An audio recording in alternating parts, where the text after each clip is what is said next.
Hello everyone, welcome to the new episode of our Narrative podcast.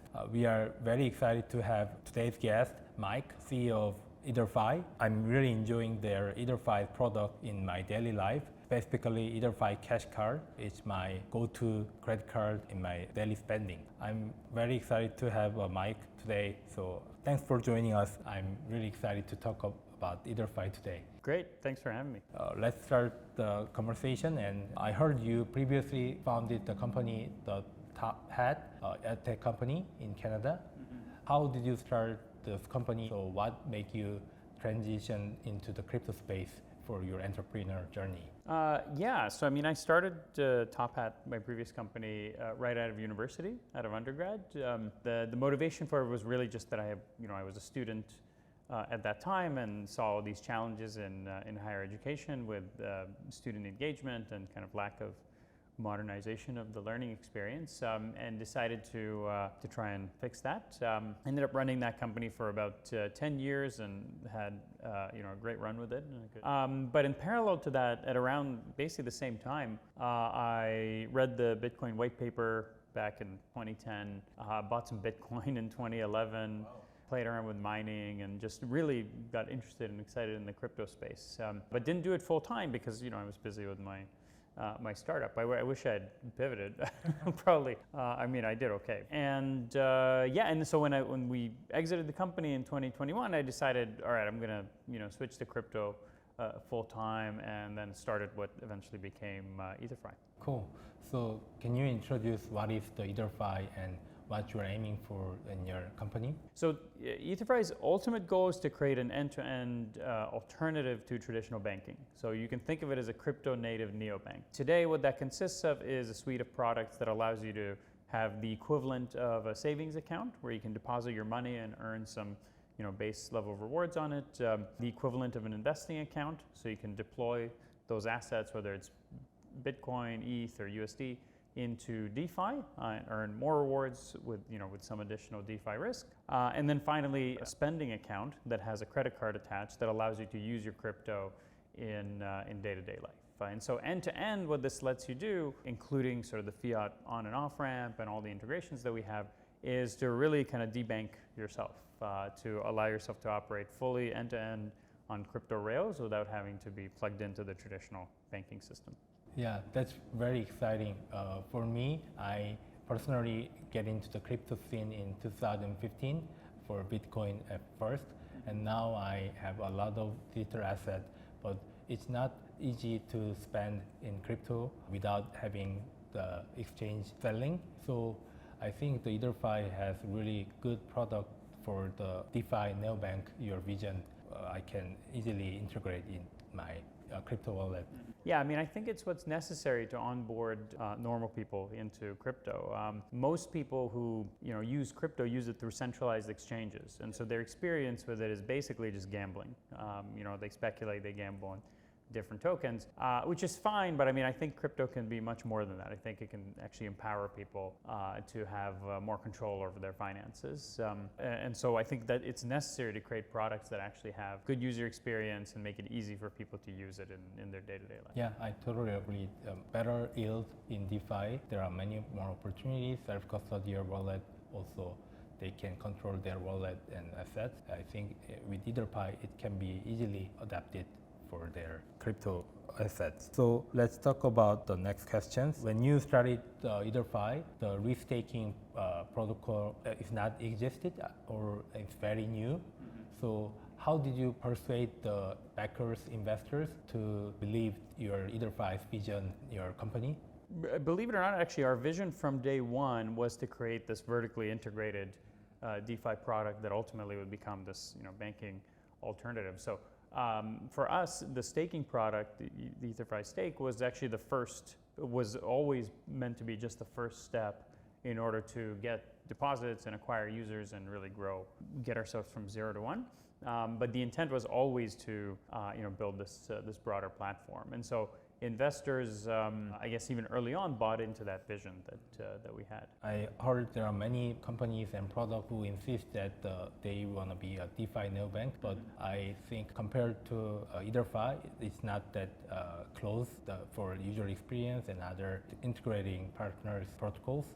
So I think the EtherFi is very close to the vision in the market, I believe. Yeah, I mean, I think there will be many companies in this space because it really just makes sense. But yes, I think we're the closest to achieving that vision. I recently saw one of your investors tweet. Maybe they insist that EtherFi could be the $36 billion full delivery valuation token in 2028. So I think it's very ambitious vision from product side, also token side. So how did you envision these ambitious goals? So I mean, I can't comment on price of a token or price predictions. I think it was Arthur Hayes that published that, and he's great. He's been a good supporter and investor in us.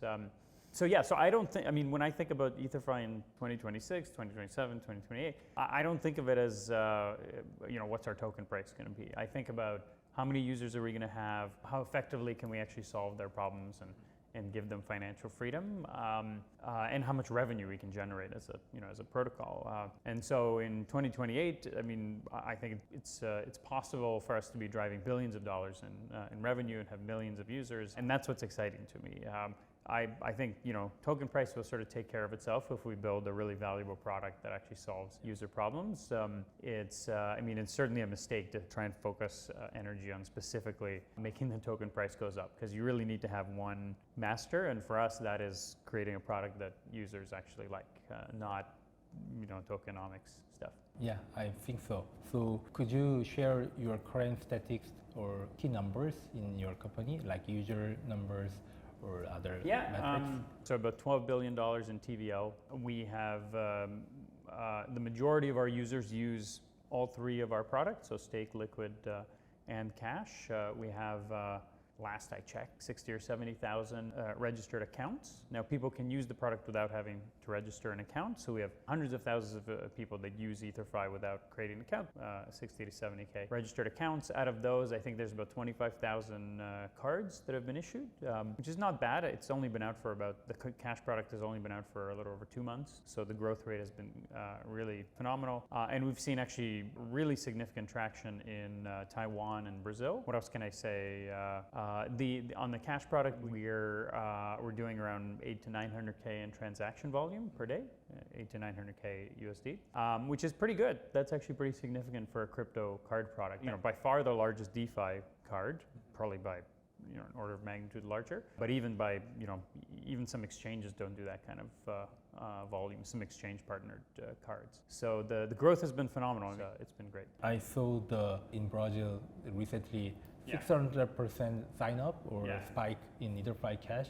So I was very surprised. How did you achieve those growth goals in Brazil? So you really need two ingredients to have success in a regional market.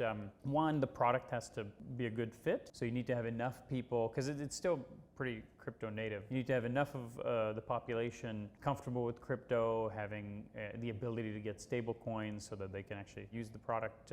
So there has to be a good product market fit. And then second of all, you need some sort of distribution channel. And for us in both Taiwan and Brazil, we had a number of influencers, KOLs, that just started talking about the product. In fact, the few times that we've tried paid KOLs, it's been garbage, like it hasn't worked at all. But what has worked is KOLs who happen to also really like the product, who use it, and so then they talk about it. And then we do have a referral program that's open to everybody, not just KOLs, anybody can refer. And so they have an audience, so they monetize that by talking about the product and getting lots of referrals. So we have people that are making tens of thousands of dollars a month already just off of the referral program by talking about the product to their audience, which is great because that's a much lower cost of user acquisition for us than doing like paid ads or paid shilling campaigns.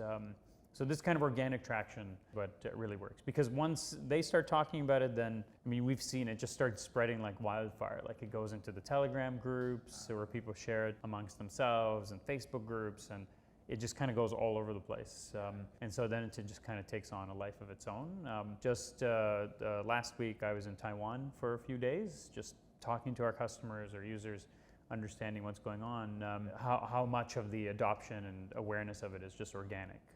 So in Taiwan, I mean, we're seeing, I don't know, about 500 people a day signing up for the product, which is pretty good.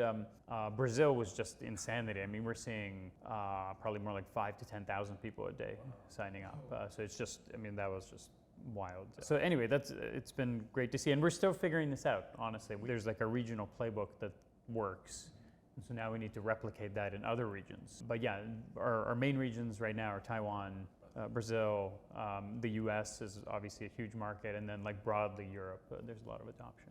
I think the product is very ready to grow, so I actually would say it's not very polished. Like there's actually a lot, it can be a lot better. But I mean, the core value prop is like, is enough that people are willing to overlook the rough edges and still use it. I mean, there's a lot that we need to do to make it even better. Yeah, but other DeFi product much less user experience friendly. Yeah, I mean, crypto doesn't really have product.